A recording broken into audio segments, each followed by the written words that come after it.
So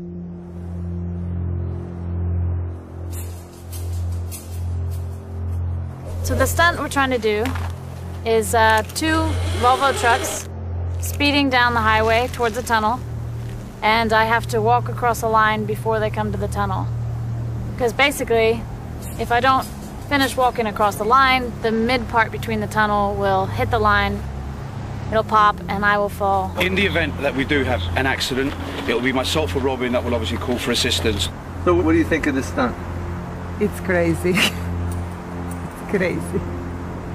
I've highlined much higher than this before. I've highlined on longer lines, and I've highlined in harsher winds, but I've never slacklined moving forward before.